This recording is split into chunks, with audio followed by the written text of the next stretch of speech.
अस्सलाम वालेकुम, क्या हाल चाल है और कैसे हैं सब। उम्मीद करती हूँ सब खैरियत से होंगे। अल्लाह का शुक्र है मैं भी ठीक ठाक हूँ। एज अ होम मेकर हमारे घर के मोस्टली काम तो ऐसे होते हैं कि जो एक जैसे ही होते हैं और डेली ही वो काम रिपीट होते हैं, जैसे झाड़ू लगाना, बर्तन धोना, खाना बनाना, इवन वॉशिंग एंड लॉन्ड्री भी डेली रूटीन में ही आ जाता है। लेकिन इस सारी रूटीन में हमने छोटी छोटी सी ऐसी हैबिट्स अपनानी होती हैं, छोटी छोटी सी चीज़ें देखनी होती है हमारे घर की, जो कि हमें साथ साथ ही लेकर चलनी होती है और साथ साथ ही उन चीज़ों को साफ करना होता है।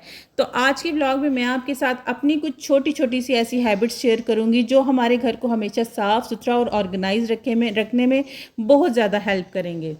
एज अ होम मेकर ना हम अपनी लाइफ को आसान करने के लिए हर टाइम ना कोई तरीके, कोई ना कोई टिप्स एंड ट्रिक्स देखती ही रहती हैं। जब भी आप झाड़ू लगाने लगे, आप डस्टिंग वाला कपड़ा अपने हाथ में ज़रूर रखा करें और साथ ही साथ चीज़ों की डस्टिंग करती चली जाया करें। बिल्कुल भी ये ना देखा करें कि अब मैं इसको कुछ दिन बाद साफ़ करूँगी। हर घर का एक ऐसा कोना होता है जो सबका फेवरेट होता है और वहाँ पर ना हम आते जाते अपनी सारी चीज़ें रखते चले जाते हैं। मेरे घर में भी ना टीवी के साथ एक ऐसी जगह है, कॉर्नर, जो सबका फेवरेट है, मेरा और मेरे बच्चों का, और सहन के दरमियान में पड़ा हुआ है। हर चीज़ हम उधर रखते हैं। लेकिन ये मेडिसिन बॉक्स मेरे पास काफ़ी टाइम से पड़ा था और जिस पर्पज़ के लिए लिया था बिल्कुल उसके लिए यूज़ नहीं हो रहा था। ये भी ऐसे ही पड़ा हुआ था, इसके ऊपर भी डस्ट थी, तो उसको भी साफ़ करके तो मैंने ना इसको as a storage box use कर लिया। इसके ऊपर फूल बूटे रख के ज़रा सी इसकी डेकोरेशन कर लिए और अब ये कितना अच्छा लग रहा है। ऐसा तो होता ही नहीं है कि हम अपने घर में रहते हुए हमें यही पता ना चले कि कौन सी चीज़ साफ़ करने वाली है और कौन सी चीज़ साफ़ करने वाली नहीं है। इसीलिए ये हाथ में जब आपके डस्टिंग वाला कपड़ा होगा ना, जब आप झाड़ू लगा रही होंगी, तो आपको पता होगा कि आपने ना अपने माइंड में क्या क्या चीज़ें रखी हुई हैं। बस साथ साथ आप उसको साफ़ करती चली जाएंगी। बर्तन धोते वक्त ना इस बर्तनों वाली टोकरी को भी हमेशा कोशिश किया करें वीक में 1 दफ़ा या 2 दफ़ा लाजमी साफ़ कर लिया करें। कोई इस पर ज़्यादा एफर्ट नहीं लगती और यकीन करें जितने भी मैं काम आपके साथ शेयर कर रही हूँ या आगे वीडियो में करूँगी वो एक एक दो दो मिनट के ही हैं, इससे ज़्यादा के नहीं होंगे।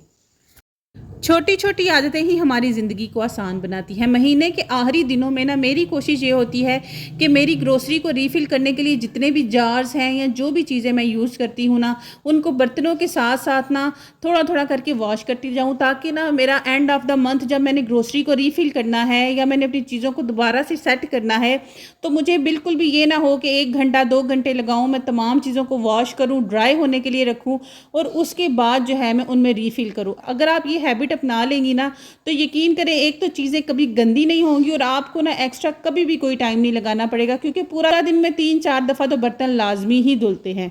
मैं हमेशा ये बात कहती हूँ कि खाना बनाने के टाइम को ना प्रॉपर यूटिलाइज़ किया करें, मल्टीटास्किंग किया करें इस टाइम पे, क्योंकि ये टाइम हम लोगों ने ना सिर्फ अपने किचन में ही गुजारना होता है। तो इसलिए किचन के जितने भी काम हों इसी टाइम पे किया करें। कुकिंग के टाइम पे मेरी ये रूटीन है कि मैं जितनी भी कटिंग चॉपिंग जो कुछ भी करना होता है वो मैं सबसे पहले करके रख लेती हूँ, ताकि अगर मेरा कोई भी एक्स्ट्रा काम है मैं वो साथ साथ कर लूँ। अब यहाँ पर मैंने तमाम बॉटल्स हर चीज़ को वॉश करके रखा हुआ था, मुझे इनको रीफ़िल करना था, साथ ही साथ मैं अपना खाना बनाऊंगी और साथ ही साथ मैं किचन के कितने सारे काम हैं जो मैं करूंगी। और अभी तक आपको मैंने वीडियो में जितने भी काम बताए हैं यकीन करें वो एक एक मिनट के ही हैं। यकीन करें अगर आप अपने टाइम को, अपनी एनर्जी को और अपनी एफर्ट्स को बचाना चाहती हैं ना, तो इस रूटीन को आप फॉलो करें। इस रूटीन को फॉलो करके ना सिर्फ आप अपना किचन साफ़ कर सकती हैं, बल्कि आप अपने घर के और भी कितने सारे काम हैं जो कर सकती हैं।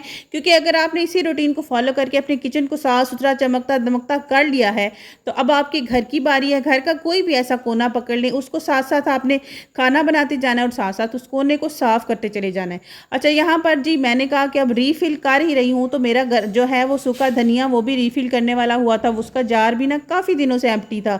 बस होता ये है कि चीज़ें हमारे सामने होती हैं, बस हम क्या करती हैं कि उनको ना इग्नोर करती चली जाती हैं। बस कहते हैं अच्छा चलो कल करूँगी, आज करूँगी, बस आज कर कल कर, इसी चीज़ में ना हमारा काफ़ी टाइम निकल जाता है।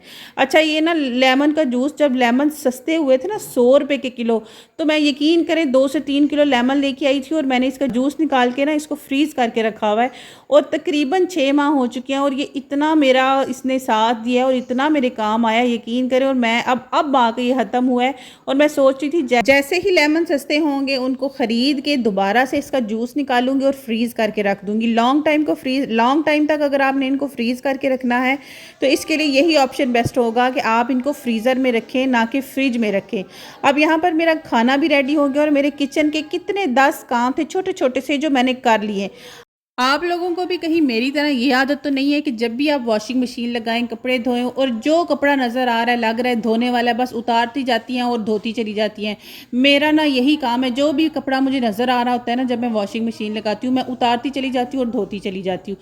इसी चक्कर में क्या होता है कि मेरे सेहन में जो मैंने ये चारपाई और बेड रखा है, इसके सिर्फ 2 ही सेट्स हैं मेरे पास और मैं हमेशा ऐसे ही करती हूँ, इन दोनों को वॉश कर लेती हूँ और फिर पूरा दिन मुझे इंतज़ार करना पड़ता है कि चादरें ड्राई हों तो मैं इनके ऊपर फैलाऊँ।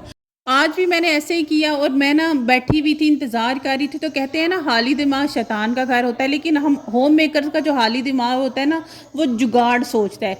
तो बस मैंने भी ना ये जुगाड़ सोचा। मेरे पास बेड एक है और बेड शीट्स मेरे पास बहुत ज़्यादा हैं। तो मैंने एक बेड शीट को दरमियान से काटा और दरमियान से काट के आपके सामने है कि कितनी प्यारी और कितनी अच्छी ये सिंगल बेड शीट तैयार हो गई है। साइडों पर भी इनके अच्छा खासा 4-4 इंच का दोनों साइडों पे कपड़ा लटका हुआ है और दोनों जो है वो चारपाई और बेड का बिस्तर आराम से 5 मिनट में ज़ीरो कॉस्ट में रेडी हो गया। मुझे कुछ भी नहीं करना पड़ा। साइड पर जो मैंने जहाँ से उसको फाड़ा है, वहाँ से मैं या तो मैं इसको सिलाई कर लूँगी या ओवरलॉक पीको करवा लूँगी और मेरी जो बेड शीट्स हैं वो 2 रेडी हो गई हैं। बर्तन धोना एक नेवर एंडिंग टास्क है, लेकिन अभी आपको बर्तन धोने का कोई मशवरा नहीं देने वाली, बल्कि आपको ये बताने वाली हूँ कि क्या आप लोगों का भी ये जो वाइपर है जो आपने शेल्फ़ को साफ़ करने के लिए रखा होता है, बर्तन धोते वक्त अंदर गिर जाता है? अगर नहीं, मेरा तो भाई गिर जाता है, सीधी सी बात है। और जब भी ये गिरता है तो गंदा चिकनाई वाला पानी जो होता है ना, उससे इसके ऊपर भी चिकनाई लग जाती है। हमेशा ना इसको आप जब भी बर्तन धोती हैं, इसको लाजमी एक दफ़ा सिर्फ लेमन मैक्स का कपड़ा मारे और इसको भी साफ़ कर लिया करें। वैसे भी ये छोटी सी चीज़ है और इतना टाइम भी नहीं लगता साफ़ करने में, तो ज़रूर ये हैबिट अपनाइएगा और आपका जो वाइपर है ना, वो भी साफ़ सुथरा रहेगा। किचन में हाथ तो गीले होते ही होते हैं, लेकिन क्या आप अपने हाथ ऐसे साफ़ करती हैं? मैं ना ऐसे ही साफ़ किया करती थी, लेकिन अब मैंने क्या करना शुरू कर दिया है कि एक छोटा सा हैंड टॉवल अपने किचन में ज़रूर रखा है, ताकि जब भी मैं अपने हाथ हैंड गीले करूं, इसको साथ ही इससे साफ़ करूं, ना कि अपने कपड़ों से। एक तो कपड़े इतने गंदे लगते हैं और ऐसे दाग लगते हैं, ऐसे लगता है पता नहीं बाहर से मासी को सफाई करके आई है। इसको ना हमेशा ऐसी जगह पर रखें जहाँ पर आप फ़ौरन इसको ले लें। अब मैंने इसको चूल्हे के साथ बिल्कुल नीचे कैबिनेट के डोर के साथ लटकाया है इस टॉवल को, ताकि जब भी मेरे हाथ गीले हों फ़ौरन इसे साफ़ हो, ना कि मैं अपने कपड़ों से साफ़ करूँ। तो बस जी, आज की व्लॉग के लिए इतना ही। इंशाल्लाह आपसे कल दोबारा मुलाकात होगी। आपने बस करना यूँ है कि चैनल को सब्सक्राइब करना है, वीडियो को लाइक एंड शेयर करना मत भूलिएगा, दुआओं में याद रखिएगा इंशाल्लाह। मैं भी आप सबको अपनी दुआओं में याद रखूँगी और रबीउल अव्वल का महीना शुरू हो चुका है। आप सबको रबीउल अव्वल का चाँद बहुत मुबारक हो।